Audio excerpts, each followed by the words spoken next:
When I first thought of this project 3 or 4 years ago, I consulted with my great friend Richard King, who was also the recording engineer on this project. And I asked Rich if I could do a dream project somewhere, which hall would I do it in? If I was going to do it in London, because I'd like to do it with the Royal Philharmonic. And he said, without question, Air Lyndhurst. Jens and I were in school together. Actually, we've known each other for years, since, again, the late 80s. We were at McGill University together. But it was about, I want to say 4 or 5 years ago, we bumped into each other at the Banff Centre in Alberta in Canada, and he said, I have this big plan, I have many recordings I want to do, and I'd like you to be involved. He's been talking about this project for at least 2 or 3 years with me.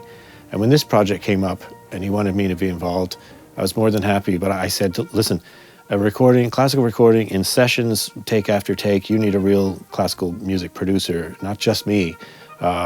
But you need Steve Epstein. And right away he said, wow, do you think Steve would actually do that? You know, would he be willing? And I said, absolutely, of course he would. And so I got the two of them connected together. And, Thank you. I consider myself a very lucky guy to have the great fortune to work with Jens, one of the foremost trumpeters in the world, and with a collaboration with Pinchas Zukerman and the RPO. What a great orchestra that is. And my friend and great engineer, Richard King. So we've done a lot of work together. So this is, I couldn't be happier. When you want to bring together a world-class crew, a fantastic orchestra that's very busy, finding the 2 free days that they had, and then combining that with a world-class recording engineer in Richard King, a world-class producer in Steve Epstein, who I've dreamed of working with since I was a kid. When you have that kind of a team behind the glass, so to speak, combining all the elements of sound with the final product, you have a dream team. And the final cherry on all of this was the availability of Pinchas Zukerman to conduct this. Well, Jens is a fabulous player. We know how wonderful he is. He's had extraordinary experience over the years in orchestral music and solo. He's dedicated to really bringing to young people, to music, a kind of authenticity, a kind of religion almost, of reality, of what it's like to be a musician for all your life. And the only thing I can say is I applaud him and I bow to his hoping that it'll go on for a long time. The dream of coming in here, the very first notes played in this hall, the way it rings, it just made me feel like we are going to capture a moment in time that's going to stay forever. And that's the only reason anybody should ever do a recording.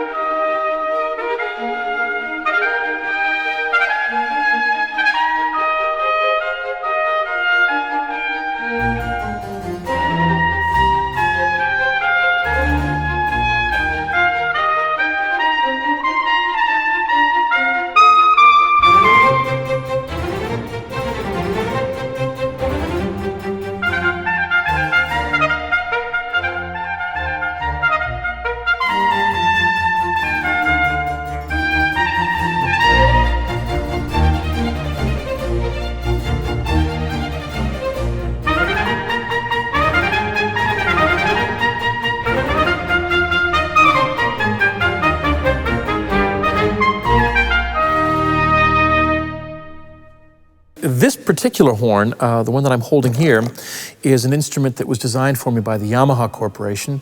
They're a company that I've been working with for the better part of 30 years now.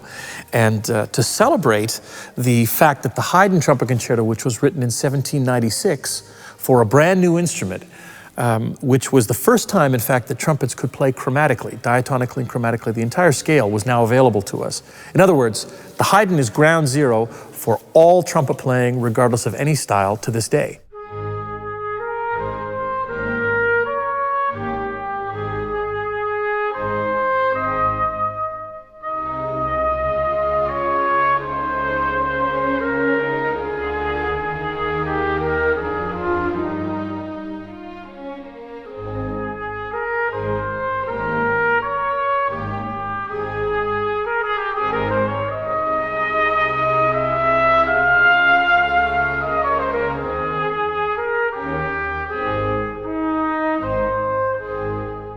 The Albinoni concerto that we did, the B-flat concerto, Opus 7, number 3, is originally an oboe concerto. Now, mind you, the great Maurice Andre, and that's the other reason I chose that particular work, when Maurice Andre came along and started redefining all of the laws regarding trumpet playing, and the piccolo in particular, he borrowed from other instruments such as the violin and from the oboe, transcribed them for our instrument, and made them so common for piccolo trumpet that in many cases they're actually far more well known as trumpet concerti rather than what they were originally written for. So the Albinoni was to celebrate Maurice's legacy in particular, and in fact it was originally written for oboe, but I like to think it's for trumpet now.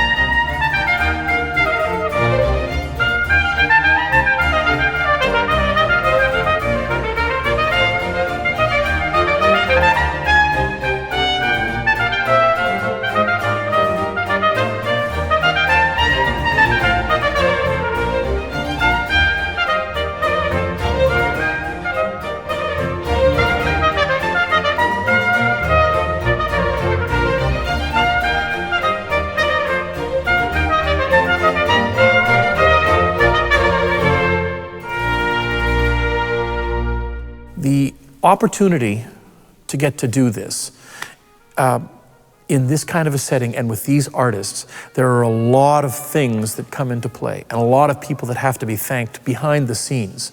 Nothing just happens magically because you choose to do it. There's a lot of pieces of the puzzle that go into play. And one thing I would encourage young musicians to do, and I tell them this all the time, be friends with people that you get to meet along the way. Whether they're your fellow students at college who, as you become professionals later in life, you're going to help each other out.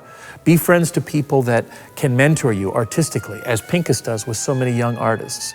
And also remember the symbiotic relationship between arts and patronage.